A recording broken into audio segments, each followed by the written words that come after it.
Hello, YouTube friends, YouTube family, and YouTube fiends. It's me. I am back with another review of Love and Hip Hop Atlanta, Season 10, Episode 3. It's so crazy how time is like flying because we're already on the third episode, which I know is not nothing, but it's the third week of this crap that we've been dealing with. So it's really just interesting to kind of see, just time moving, because I haven't reviewed once again in a long time. So, it'd be just so odd to just see me back doing it again. I need to find more shows that I need to review. As you guys can see, once again, I am at my job. Let me explain what's been going on with that. I've been reviewing at my job because once again, when I was reviewing 3-4 years ago, I did not have a job. I was fresh out of high school, so I had nothing but time to sit down and review stuff. And then, of course, graduated high school, started working, and it just never fell back into place for me. But the thing about this is that I work in a warehouse, so my schedule, I don't work overnight, but I work a late shift. So I don't get home until maybe like 2 or 3 o'clock in the morning. And by that time, I'm trying to go home, smoke, drink a little wine, and watch television. But am I trying to go home, watch television, take notes, and then review? Hell no. So, so since I'm always here at 8 o'clock when the show airs, I just try to take advantage of the fact that I can actually stop working and do this because most people can't really, balance YouTube and their 9 to 5. But neither can I, honestly. But I'm just making this work. But yeah, that's why I am always in this high visibility shirt and this background in this room. But let's get in to this episode of Love and Hip Hop. Now, this episode was definitely more intriguing to me than the first two. I think because we just got to see a little bit more of everyone's life. And I think that the more we get to see of what everyone else is bringing this season, the more we'll be intrigued to see more. Like next episode, Rashida's bringing her sister on. What else is happening next episode I thought was pretty interesting? I don't know. That might have been it. But yeah, I'm just really interested just to see what else everybody's bringing, because once again, Love and Hip Hop, and I know everyone is feeling the same thing. It's very much so just like not a soap opera, but just like one of those just over dramatic reality television shows that you can, and it's always been over dramatic, but now it's just, I guess because it's so we don't see really anyone that we're used to. But I don't want to get into that because every time I start a review, I always complain about how it's not the same anymore. So whatever. Let's get into the episode. So first we see Erika. I'm assuming she was doing a maternity shoot. That's what I'm assuming that she was doing. Of course, Safari was not there. She said that this was just something that she wanted to do just to make herself feel better about being pregnant again. And, just to, I guess just to have pictures while you are pregnant, because most people do maternity shoots, and maternity shoots do include the father. But of course, Safari doesn't even know that you're pregnant right now, so, whatever. She says that they sleep in different rooms because they don't want to discuss the problems that they're having. And she says how a lot of the problems are coming from him. She says how he has apologized for the calling her, I think, a regret or a mistake on Twitter or whatever, but of course, even when they showed the clip of him apologizing, it was literally just one of those, yeah, I just really want you to stop talking about this. I don't want you to shut up. So I apologize. Sure, why not? It's free to apologize. It's literally, and I'm sort of the same way. Like when I really don't want to apologize, I'm not going to. But eventually, I just be like, okay, well, you're not letting this go, and it's not costing me anything to say it. So, but you can always tell though when somebody is doing that because it's not genuine, and it comes off as it's not genuine. So it was shocking because Erika, she mentioned how even though he's still acting the way he acts, she still believes that they are soulmates. And I really feel bad for her because you can really see that she's trying to hold on to whatever her and Safari have going on. You can tell that she's trying to hold on to it, but he just keep throwing grease on her fingers and making it just slip between her, her hands. So it's really nothing that she could really do, I feel like, at this point to really make Safari happy. It's obvious that he's gotten into the marriage and he regrets it. You know what I mean? And it's just one of those things where you can't fix the problem because you're the problem. That's what I feel. I feel like that Erika is trying to fix something that poor baby is not. It's not anything that she can fix. It's just the fact that they're together, and in order for them to be happy, they have to split up. It's common logic. I'm not a therapist or a shrink, but I can just see, those tears in their relationship, and it's very obvious where they come from. And watching the show, you can definitely see it as well. You definitely see it. Next, we see Erika and Safari, and Kirk and Rashida, and Bambi and Scrappy, and Spice, and Mendices and Yandy. Everyone's getting together for Yandy's birthday. I'm assuming this is like Yandy's big, introduction to Atlanta party or whatever. So the boys and the girls are talking. The boys are, they're on one side discussing the wives, and the wives are on one side discussing the husbands. So Scrappy and Bambi, turns out that they have been, of course, having difficulties because Bambi wants Scrappy to be more at home, but Scrappy wants to be more, I guess, out doing shows. And because when I hear people like Scrappy or people like who else was talking about a music career, damn. But when I hear people like Scrappy say stuff like that, it's just kind of jarring to me because I understand that you do not have to be on the Billboard Hot 100. You do not have to win Grammys. You do not have to do any of that to still have a nice large fan base and to be just a musician. But I don't think Scrappy has had like a real hit since like 2004 or 5. And I get that you probably get, a few $100s to perform at a club, but I'm like, it's not like, you're Drake or Future or Young Thug or you're somebody that's, where it's like you're required to like, to live off of you performing and maybe, Scrappy does live off of the money he gets from doing shows and stuff like that. But Scrappy doesn't have a music career at this point, so I don't really see what's keeping him out of the house. I don't know, but once again, bills got to get paid. So whether he's going to the studio or going to the trap house, shit got to get done. So I definitely understand what he's saying as far as I can't be cooped up underneath you, whining and dining you 24/7. But maybe you're just outside just a little bit too much and not being inside enough, Scrappy. Maybe that's what it is. I don't know. And him and Bambi have such a weird relationship. Well, not weird. They just have such weird problems. It seems like that they just argue over small things. They don't really have anything of substance to really argue about, if you know what I'm saying. Rashida killed me when she said, oh no, we'll get to that. So,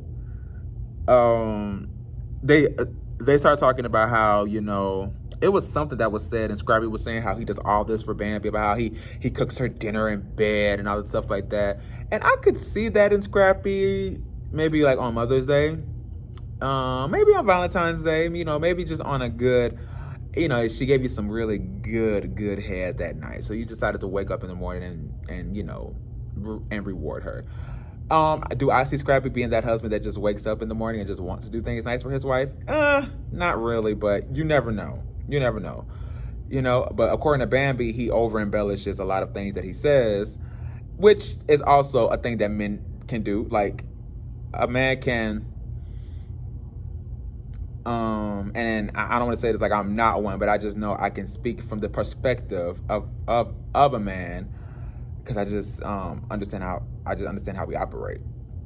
But a man can never change the baby's diaper, but can change it for like 2 or 3 times in one day, and never again after that. But then tell people, I help out with the baby. I'm I always help her change the baby diaper. Do this, do that. I'm like the nanny. And you're like, no, not really. Like you think that because when you do something, it takes so much out of you. You think that you have been doing it for so long, but it's like, no, not really. You only did it once, maybe twice. That's it. So I definitely get that. He can definitely be just over embellishing just for the hell of it, because that's definitely what Scrappy gives. Rashida says how Scrappy and Bambi and Erika and Safari, they are dealing with young marriage problems. She said that they still sucking on titty milk. Child, if somebody having a baby on me and embarrassing me on national television every season means that I've gotten to the heart or the part where marriage is where marriage really tests you. I don't want to go through it. I don't want to go through it, because what Rashid is basically saying is that I got a whole child to deal with that's not even mine, that this nigga had. Y'all dealing with the fact that he don't really want to have another child, which I get it, but it's like, Rashida, you can't really say stuff like that, because Erika and Safari are definitely going through a real toxic marriage. Bambi and Scrappy can really get over it, I feel like, but Erika Safari are definitely going through something that it's very turmoil, and it's difficult to watch, and you can tell it's not fake. And I think that's what makes it even more cringing, is that this is not fake, this is real, and they're showing this to us. For what reason, I do not know. But next we see Carly pull up with Lamar. Now, and it's so crazy how everyone knows that Carly is good for a stunt and Carly is good for a entrance. So she made sure to have a stunt and an entrance waiting called Lamar Odom to bring with her. So they walk in, Lamar looks very uncomfortable. He looks like he does not need to be around these people, around this environment, or these cameras at all. So as they sit down, Bambi asks, is it cute, or is it just, is it a real thing that's going on, or is it just something that's cute for now? Carly doesn't really answer her. She says, I'll just take a shot. So then she starts talking about how, what did she say? She said, she starts talking about how when she met him, it was after her divorce, or I think that they had met before or something like that. And no, that's not Baby Tate. But yeah, apparently, she had met Lamar after the divorce, and she was so heartbroken. For one, I still can't get over Carly was married to Mo. I can't get over Carly being abused by Mo. Not saying I don't believe it, but I just can't get over it. Only because that was like literally a season. That was like, I was like, wait, Carly's married? Wait, Carly's in an abusive relationship? Wait, Carly's getting control? Wait, Carly's this? It was so weird. And it was hard to believe that was Carly's storyline, because it was like, I guess you were married to this man who we don't even know, and you don't even know. And now you're saying that he's like mentally abusing you and not allowing you to do stuff. Or it was when they were in the therapist's office and she started throwing up, or like fake throwing up. It was like, it was just too much for me with Carly. It's always too much for me with Carly. So, that's why when she started talking about her Lamar, I just dismissed it, because I just, to me, it's a storyline. And it's a tall man. Why not kill two birds with one stone? You're lonely, got you a man, you need a storyline, you got Lamar. So it's just very odd to me. That's all. She said that they have not had sex yet. Carly Red is not having sex with one of her flings of the season. If you believe that, raise your hand. Put my hand down. Raise your fucking hand. I don't believe no more that Carly's not having sex with that man than I believe that damn Erika and Safari gonna be married in the next 5 years. You know what I mean? I just don't believe it. I do not. Next we see him in Deezy's. He decides to gift Yandy, his lovely wife, a Rolls Royce. Now I didn't know what kind of car he was gonna have, but a Rolls Royce was definitely the right car to have for her, especially a woman like Yandy, because I'm pretty sure Yandy makes more than him, and I don't know how he was able to afford that Rolls Royce, but the fact that he got it, good job. Next we see Scrappy performing, shockingly. He's actually, I guess we're getting to see all these bookings and clubs that's keeping him away from the house. Safari joins the stage, and it's literally just, I'm not even going to get into it.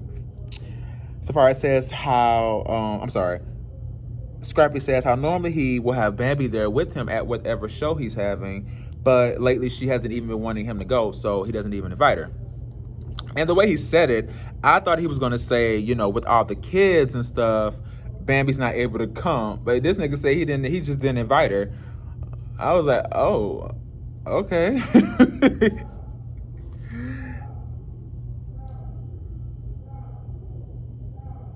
You know, I was like, that's interesting. Very interesting.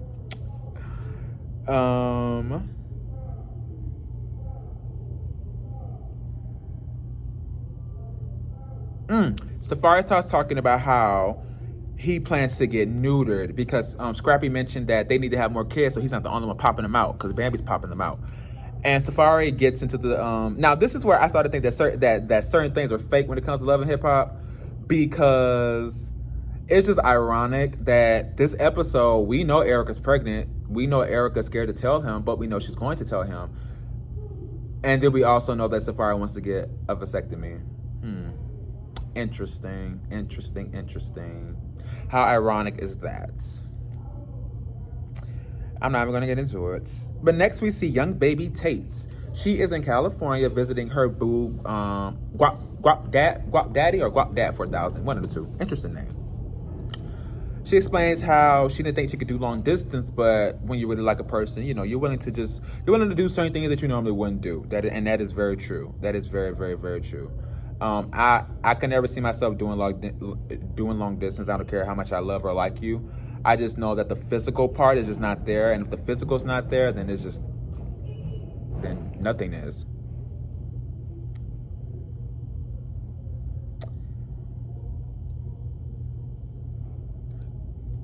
This is the funny part. She explains how her birthday is coming up, and she's going to Jamaica.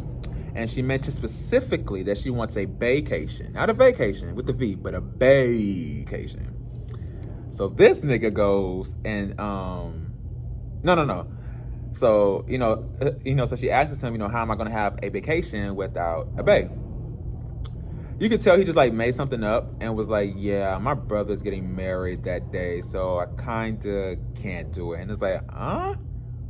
He's like, your brother's getting married? Okay, you didn't mention that. It's cool. But then he tells her that he'll see. And I'm like, well, you're obviously not going to see, because unless the wedding is called off, you're going to go to the wedding, right? And not like pick to go to Jamaica. I guess we'll see. Next, we see Carly and Lamar in the car. Carly, apparently, I had no idea that Carly had a restaurant in Atlanta called it's called Johnny something. I know it ain't Johnny Rockets. Yeah, but apparently during the pandemic, Carly said she opened up a restaurant, and apparently it's doing good. Carly must have opened this up with the ghost partner or somebody, with the silent partner, because it can't be Carly name that's under it, because I feel like people would know that Carly had a restaurant. But I guess now we do. I don't know. And I couldn't tell what type of food they sold. It looked like it was like a burger, kind of like a burger spot sort of, that sell like that sold burgers and like chicken sandwiches and stuff. I don't know. I was like, Carly has a restaurant. Okay. And can we get into how Carly's face is so different now? Like, oh my God, I don't know if it's the fillers, the Botox, the lip injections, the eyebrow lifts, the damn face lift. I'm like, Carly's face is like a fucking plastic surgery template. It's like, dude, you seriously went to the doctor and said, do it, give it to me. Like, just give it to me. Because it's like and her face is so shiny and it's so stretched. Her lips go from here to here. You'd be like, Carly, dude, like, we get that you don't want to tell us your age, but you got to tell us something if you're going to be doing that to yourself, baby. Seriously.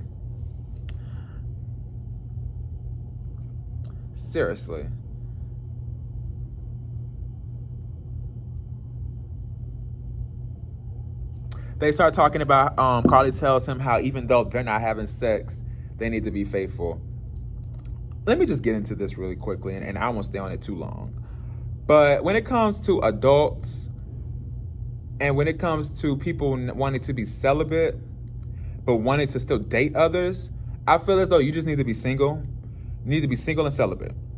You don't need to be single, or you don't need to be celibate, but in a relationship.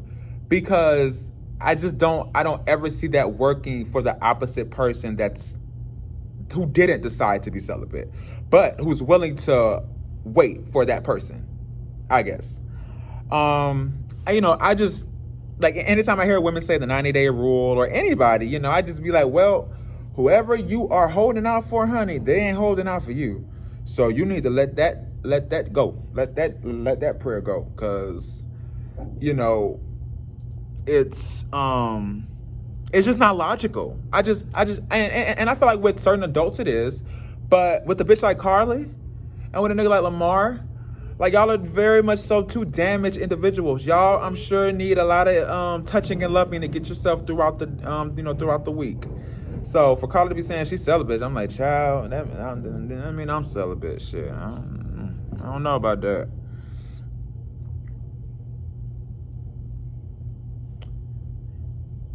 Next, we see Yandy and her family playing a little fake basketball game. I love how these scenes are set up. I'm like, Yandy, you have on a whole outfit. Who the fuck was going to play basketball?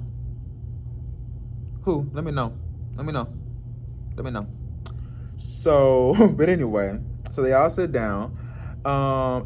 Mendice's, he's saying how grateful he is to be able to see his family and be there for Yandy's birthday, which you'll quickly forget, though, that on Love and Hip Hop New York, how hard it was to see Yandy deal with the kids by herself, deal with the children, like, be a single mother, talk to Mendice's on the phone. It was a lot, and you will almost forget that they had like 2 or 3 seasons of Mendice's being away, and nobody ever known when he was coming back home.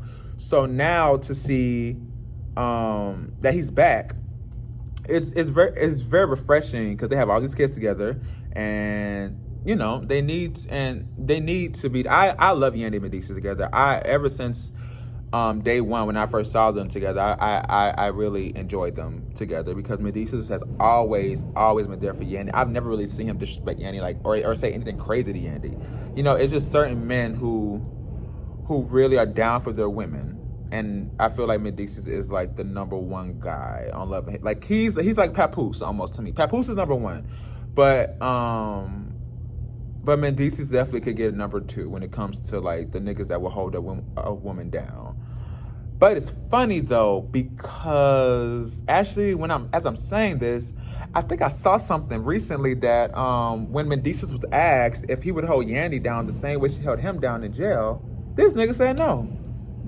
So, child, I don't know. These men, I don't know. But anyway, they bring up Infinity, who I also forgot existed. I remember Yandy was fostering her, and I remember that the last thing that I saw was that Mendice was coming home, and they were worried because I think by her being a foster child and Mendice being a convicted criminal, he couldn't be around her. It was something like that. So it was there would be always conversations about how, what are we gonna do when Mendice get back home? I can't remember what it was. But I thought that was the reason why Infinity was away. But apparently Infinity's been gone to college in New York. That's why she's not there with Yandy, which makes sense. Apparently, there was a picture that was posted, and I'm assuming this was on Mendice's page, and it was a group family picture for Christmas. And Infinity felt a certain type of way because, 1, she wasn't there, and 2, I guess, whatever the caption was made her feel a certain type of way. Now, Mendice says that, of course, that wasn't his intention. He's with his family, his blood family, and, that's who he was trying to show his appreciation to. Nobody really cares if the child who got fostered while I was in jail, is okay, because, truth be told, I don't even think Mendice and her really know each other.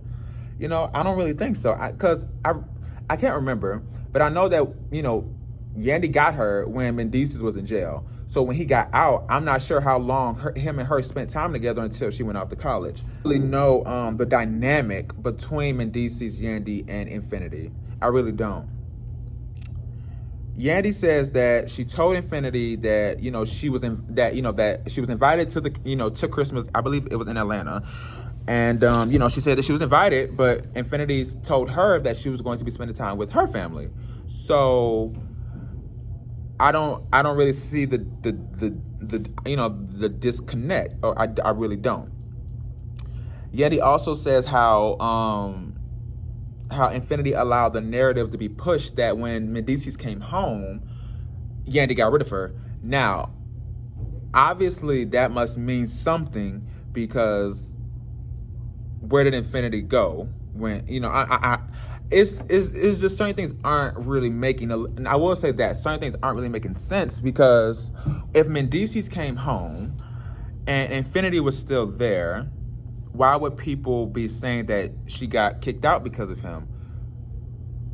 But I think I'm starting to see. Maybe she got kicked out because of the situation that they talked about later on in the episode that we'll get to, and everyone just thought that the reason that she left was because of Medicis. Maybe that's what it is.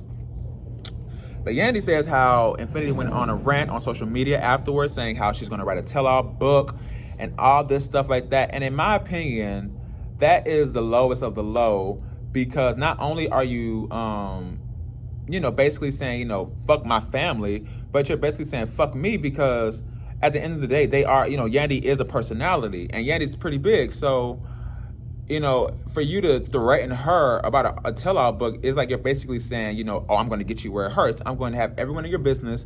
I'm going to have every blog and every shade room looking to see what dirt is does this girl have on Yandy, which is completely wrong. It's like, no matter what you feel, you don't ever say you're going to write a tell-all book when you're dealing with people in the public eye, because that's such a big deal. That's so big to me. It's like, because you're basically threatening to out all my business, like, for what?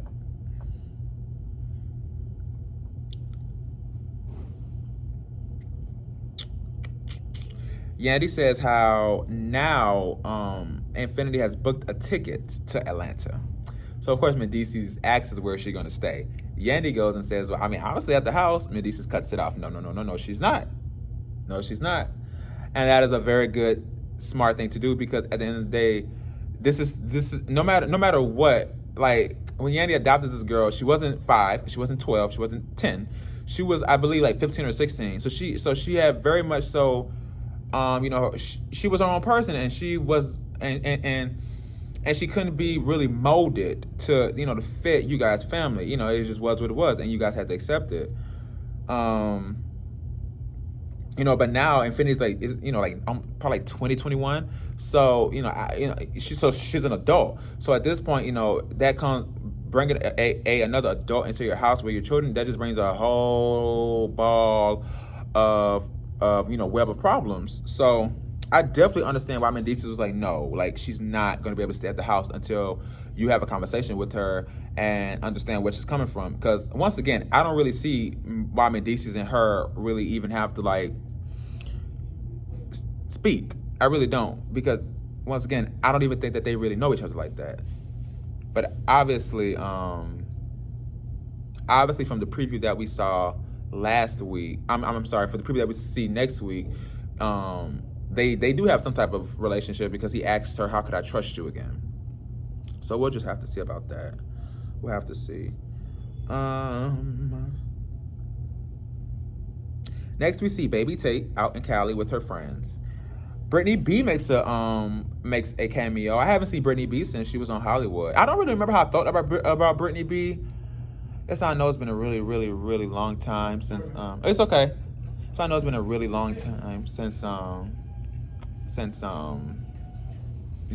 have even seen Love and Hip Hop Hollywood. It's been a long time, like, and even I think, because I don't think Brittany was on the last season. I think she was on the season. Damn, because I think Love and Hip Hop Hollywood has 6 seasons. I think Brittany was out on the 5th one or like the 4th one, if I'm not mistaken. I don't know, but Brittany B is there. Obviously, she's wrote a few songs for Tate. And you can tell that Tate and Guap Dad are attempting to like sort of, you can tell that this is like their like first like interaction with their friends and themselves to see like how we mesh together as a couple. And Guap Dad failed tremendously. After seeing what I saw, I don't really want to see her with him. I don't. She deserves a lot better than that. It was just I did not think he was gonna like show out the way he showed out. I did not. I really didn't. Because it started with, they were all talking and Brittany asked them two, were they okay with or she asked him specifically, was he okay with the open relationship or with just anything that's open? And his response was, what did he say? He said, it's hard to close something that's been busted wide open. Now, I don't know what he was talking about. I don't know who he was talking about. But it pissed baby Tate the fuck off. And I don't get it. I'm like, are you talking about y'all fucking? Are you talking about, you got other things open, so you don't want to close that? Because I don't know. But Tate obviously did, and she wasn't feeling that. So Brittany takes her to go sit on the side just to talk or whatever. And she asks her, what is she looking for in a relationship from somebody in the industry? And I think that's a really good question because, when you're in a relationship, you're already trying to look for certain things in a person. But when you're dating somebody that's, famous or somewhat famous or just with any type of clout, and, because these days you don't even have to be famous to have a big head about yourself. You can have over 100,000 followers and be a nobody, but still feel a certain type of way about yourself because you're an influencer. So, it's just certain things that, that it goes with dating people these days. And, Tate says the typical cliche line, she wants that Beyonce and Jay-Z thing. And Brittany asked her, do you think he's Jay-Z? And she was like, yeah. I was like, child, he more like JB. Like, he ain't no Jay-Z, child. Like, You might have one day to be potential to be a Beyonce, but he will never have the potential to be a Jay-Z. I'm sorry. And I had no idea his voice was so... Hi, I'm Guap Dad. Yeah. Like, I thought it was gonna be on some But I should tell from his pictures, he looks pretty soft. So of course he would sound soft, obviously. Tate says that how he likes to play the hard guy in front of other people, but in front of her, he's a very soft, like he's just, basically it's just a sap. But and I could definitely see that. I will say it does seem like he's it's definitely around people. It's definitely around people because even when they were at the beach and stuff, he was not, as ignorant as he was when they were in front of their friends. So this is where things get really, really, really interesting. So they began playing a game of two truths and a lie. You tell two truths and you tell one lie, and if people guess the lie, then you got to take a shot. So this dummy decided to use him going to Jamaica as one of the two truths or lie. And the whole time I'm like, please let it be the truth. Because I believe he said, I'm going to Jamaica. Because he didn't say I'm not going. He said, I'm going to Jamaica. Now, I was like, please let that be the truth. But he had gave two other statements that were obviously truth. So I was like, well, fuck, the Jamaica one got to be a lie. And when I heard him say that, I was like, are my ears like clinged out right? I was like, is this man trying her? Like in front of all these people? Like, you're literally trying me right now. You're literally saying, yeah, I know I said I was going to talk to you about going with you on your birthday trip to Jamaica, but I'm going to let you know in front of everybody doing this random ass drinking game. And I tell you, she did exactly right. Because come to find out, his lie was he's going to Jamaica.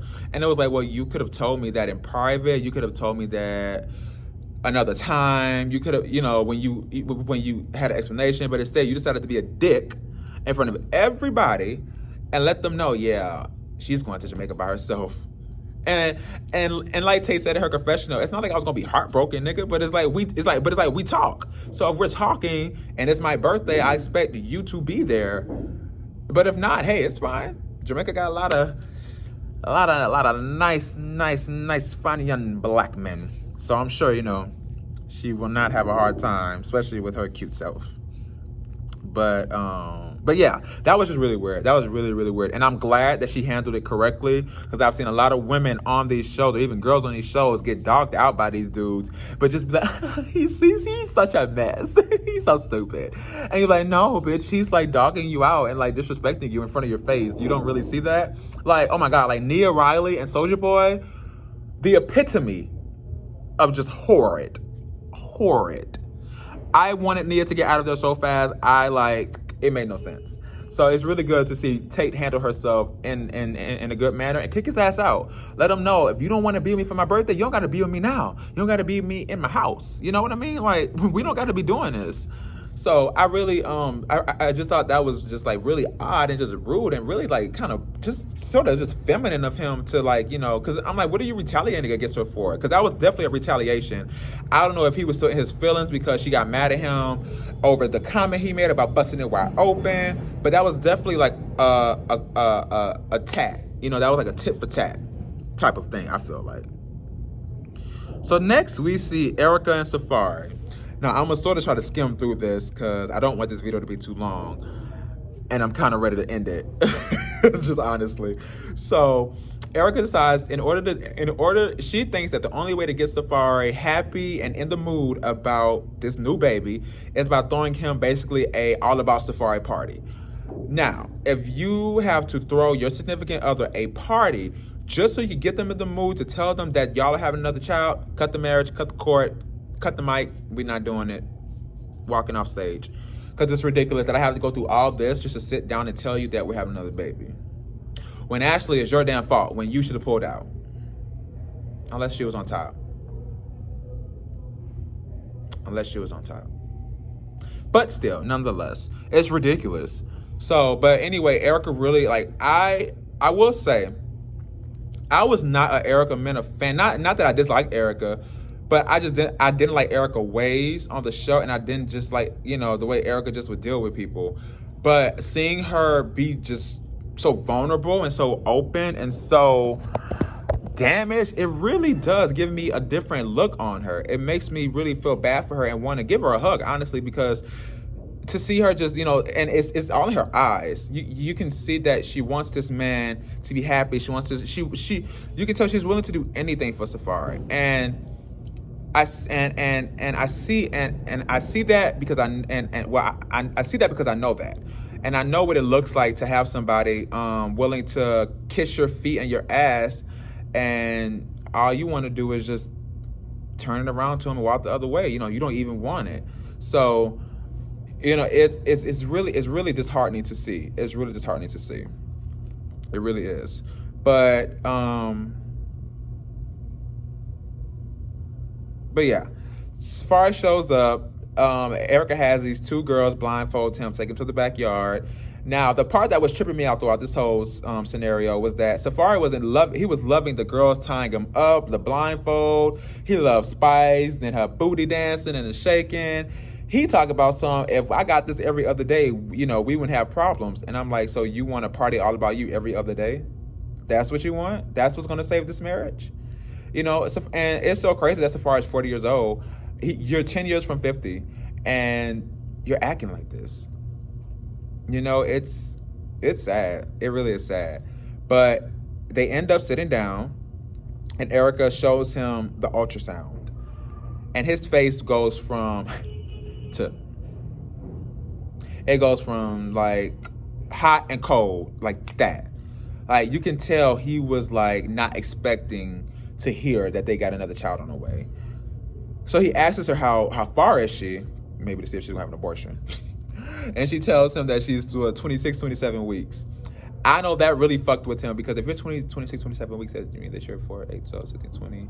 You're like 6 months pregnant. You're like 6, 7 months pregnant. And obviously Erika wasn't showing, probably because she was so goddamn stressed out she couldn't gain the weight. But she wasn't showing. So, it just, and even Safari said himself, it just goes to show the disconnect and the communication that y'all don't have.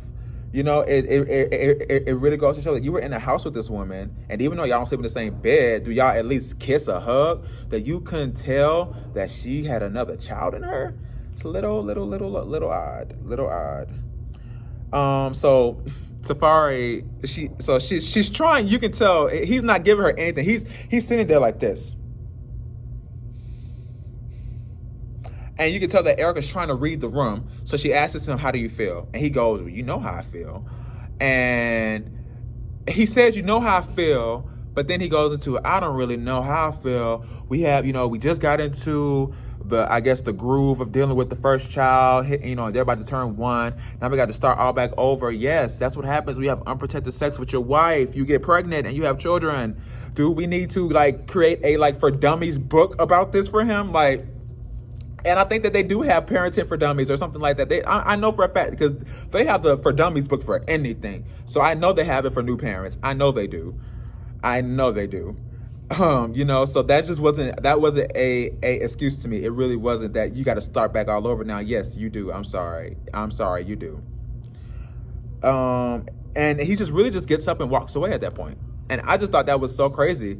And the craziest part, not even that he walked away, hopped on a 4-wheeler, popped the wheelie, and got the fuck on. I was like, you are fucking kidding me. This is insane. And you just have your wife with the cameras on her, just looking stupid.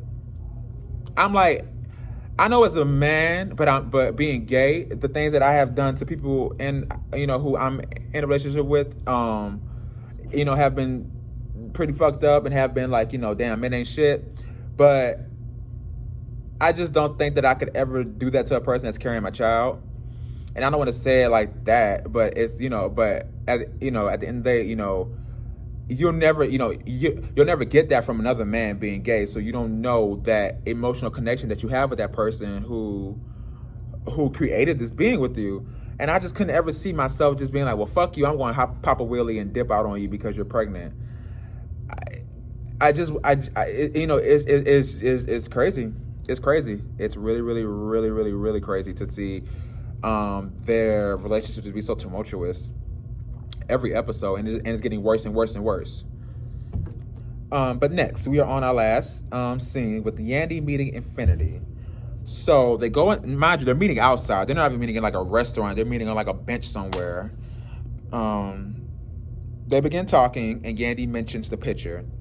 Infinity says she didn't feel like she was invited. She felt like Yandy was just telling her what was going on.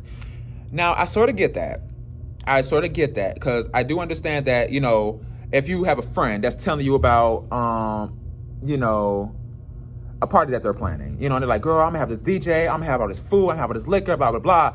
But they don't ever say, yeah, you wanna go? Or, yeah, and, you're invited. I get how you would take offense to that and be like, well, I'm not going to show up because, even though you told me every single detail about it, I never officially got an invitation. But I just don't see how Infinity took that and ran with it, because even though maybe it didn't come out of Yandy's mouth, yeah, you should come down to Atlanta. I think it was just implied, if you want to come down. If you don't want to because you have family in New York, then you don't have to. So I'm sure when she said she wasn't coming, Yandy didn't think anything of it, because for one, they moved to a whole other state, and once again, she has family that lives in New York. So I'm sure Yandy wasn't thinking, oh yeah, let me just make sure that I let her know, yeah, you need to come, because I don't want to pull you away from your, from whatever you got going on in New York City, especially if you're not trying to, if you don't even really seem interested in being around us. So Infinity says that it was really, that the problem was that, I don't know what the caption said. I got to go back on Instagram and try to find it. But apparently she said it was very strategic how Mendices made it clear that he was around the people who he wanted to be with, and blah, blah, blah. And I'm like, well, baby, you obviously feel a certain type of way regarding Mendices, because you know that you're not kin to any of them. You know that you were brought in while Mendices was gone, while the patriarch of the family was gone. So, I'm sure it does feel a little odd when he comes back and you're like, I have this entire bond with everybody else, with your kids and your wife, but not you.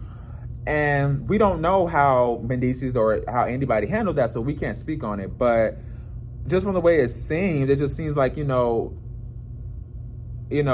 that the picture was literally just trying to show love for the family. And if your problem wasn't the picture, then you didn't have a problem at all, because you can't say it was a caption. Because I'm sure had he not even gave a caption, it would have still been an issue. I'm sure. So then we get into the nitty gritty of the situation. We get into what we've been what has been lingering over everyone's head regarding Infinity. Yandy brings up how there was some guy who came in between them. Now, when she said some guy, I thought she meant Mendices, but I was like, no, she ain't about to refer to Mendices as some guy. That ain't about to happen. So then she started talking more and more and more. And she said how there was some older guy who Infinity was dealing with. And obviously he was brainwashing her, which happens so often with these girls who date older men, especially when they have family or anybody that they know is in the public eye. People, they like to men feed off of that, and they like to use that as a way to manipulate you. And obviously that's what he was doing when it came to Yandy and her. He was obviously saying telling her everything that Yandy was doing was wrong, telling her that Yandy was using her to take care of her kids while she go out to the club.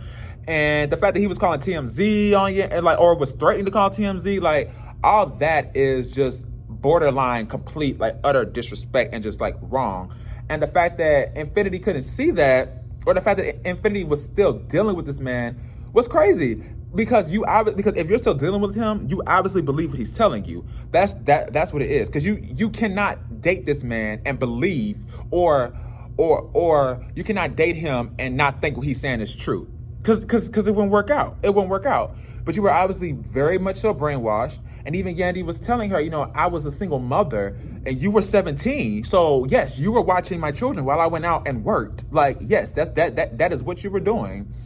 And I just don't see, people love to, because I feel like Yandy is such she has that perfect picture image that people really love to try to tear her down and really try to do anything to make Yandy seem like she's just like a dog. But I really genuinely feel like that, Yandy is a really good person. And she may have her ways. She's from New York. I gotta remember that. She may have her ways. I think she's from the Bronx too. But I don't think that she's a malicious and ill-intended person at all. So they are still talking, and basically Yandy says how she told her to stop messing with the boy, and if she didn't, she was going to be out of her house. But she went behind her back and still dated the boy. So Infinity goes and says, well, do you think that was the reason for me to be sent back to the wolves, to my grandma? And Yandy goes, yes, absolutely. And she walks off. Well, not Yandy, but Infinity walks off because she also said that if this was Amir or one of your, basically, if I was one of your biological children, you wouldn't be having this conversation with me on television at all. I don't think that. I think that Yandy loves a check. Yandy loves a scene. And she may have filtered certain things, but I feel like she definitely would have had it on camera. I definitely do think that. I do. I really do. But I do think that Infinity is wrong. I think that she was wrong for, for dating a man that was basically trying to turn her against the woman who took her in. Yandy took you from the slums and brought you to paradise, but yet you want to now talk to some guy who ain't doing shit for you, I'm sure, but brainwashing you. So I'm sure that was a very tough pill for Yandy to swallow, and was like, well, you're not going to be in my house doing that and then brainwashing my kids, because that what happens. You're already not blood to me. So if you're getting influenced by somebody else on the outside, and I don't need you to bring that inside. I don't. And I definitely understand why Yandy sent her away, because you literally are just not respecting me, and I took you in and helped you out. That's pretty crazy. That was pretty crazy. Yeah, I really hope we don't see too much of Infinity. Even when Infinity was on Love and Hip Hop New York, I didn't care for her because I could tell that she was just not a grateful child. And I could tell that she was not really, her and Yandy didn't have the best relationship. But you can tell that they were trying. You can tell. But that is it for tonight. I really enjoyed this little episode. I enjoyed this little review. I talked a lot. But thank you guys for watching, and I will be back next week with a new upload. Thank you guys so much. Have a good night, good morning, afternoon, wherever you at in the world. Have a good